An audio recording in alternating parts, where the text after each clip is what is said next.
Mes chers frères et sœurs, paix et bien dans le nom de notre Seigneur Jésus-Christ. Une seule chose je nous propose aujourd'hui pour notre méditation. Heureusement que nous n'avons pas la foi gros comme une graine de moutarde. Dans l'évangile, Jésus dit aux apôtres, la foi, si vous en avez gros comme une graine de moutarde, vous direz au grand arbre que voici, déracine-toi et va te planter dans la mer, et il vous obéirait. Deux tentations couvrent la compréhension de ces fragments. La première est celle de croire que Jésus critique la foi de ses apôtres qui est moins grande que la graine de moutarde. La deuxième est de le spiritualiser en croyant que Jésus parle des arbres, des péchés, des difficultés et des angoisses de ses apôtres. Mes chers frères et sœurs, ce sont des tentations qui relèvent de la séparation de ces fragments avec son contexte dénoncé. D'emblée, la première tentation, celle de croire que Jésus critique la foi de ses apôtres qui est moins grande qu'une graine de moutarde, n'a pas sa raison d'être ici. Pourquoi? Mais parce que Jésus s'adresse non pas aux docteurs de la loi, ni moins aux pharisiens, mais aux 12 apôtres. Or, les apôtres, c'est le même avec d'autres disciples qui l'ont envoyé chasser les démons et guérir les maladies. Et ils ont pu chasser et guérir. Lorsqu'ils n'ont pas pu chasser, Jésus n'a pas reproché leur foi, mais plutôt leur a montré une autre méthode efficace, le jeûne. Ce genre de démon, vous ne pouvez le chasser que par la prière et le jeûne, confère Matthieu 17, verset 21. Enfin, la deuxième tentation, celle de spiritualiser en pensant que Jésus parle de l'arbre symbolisant les péchés, les difficultés et les angoisses, ne peut pas traduire le vrai sens de ce fragment.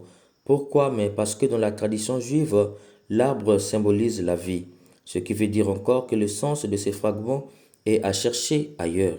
Pour comprendre le sens de ces fragments, situons-le dans son contexte. En effet, il conclut un développement dur à avaler. Si ton frère a commis une faute contre toi, fais-lui des vifs reproches, et s'il se répond, pardonne-lui. Même si 7 fois par jour il commet une faute contre toi en disant « Je me réponds », tu lui pardonneras.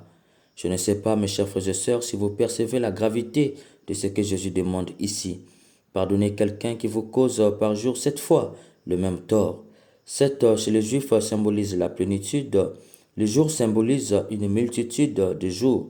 Ils font entendre par 7 jours, votre mari vous trompe avec une femme dehors et vous demande pardon, vous le pardonnez. Demain, il vous trompe avec votre cousine, vous le pardonnez. Après-demain, il vous trompe avec votre sœur et vous demande pardon. Vas-tu le pardonner 7 fois? Votre enfant vous vole 100 euros et vous demande pardon, vous le pardonnez. Demain, il vous vole 1000 euros et vous demande pardon, vous le pardonnez. Après-demain, il vous vole 10 000 euros et vous demande pardon. Vas-tu le pardonner cette fois-ci?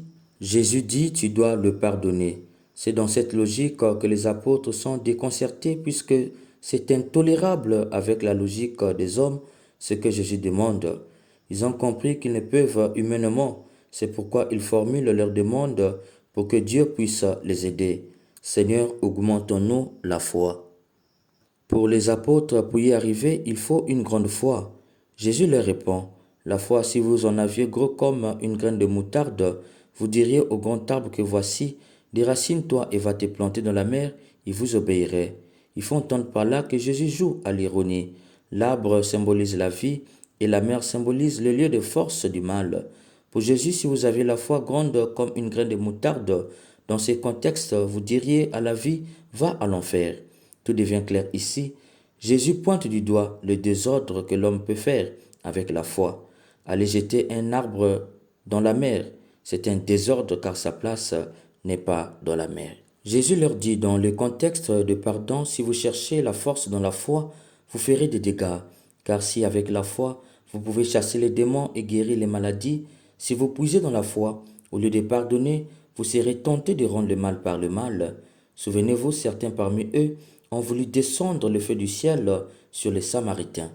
Mes chers frères et sœurs, Jésus nous dit ici, face au mal, ce n'est pas la foi qu'il faut chercher pour supporter et pardonner, mais l'identification au Christ. Demandez la grâce d'être le Christ pour faire ce qu'il a fait sur la croix. Père, pardonne-leur. Mes chers frères et sœurs, avoir une foi grande comme la graine de moutarde sans s'identifier au Christ est un grand danger. Imaginons aujourd'hui comment l'homme dans ses prières invoque le feu du ciel pour brûler ses ennemis.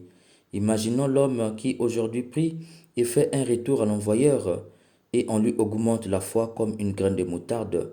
Il ne va même plus appeler le feu de Dieu sur les sorciers et ses ennemis, il va lui-même l'envoyer pour les brûler.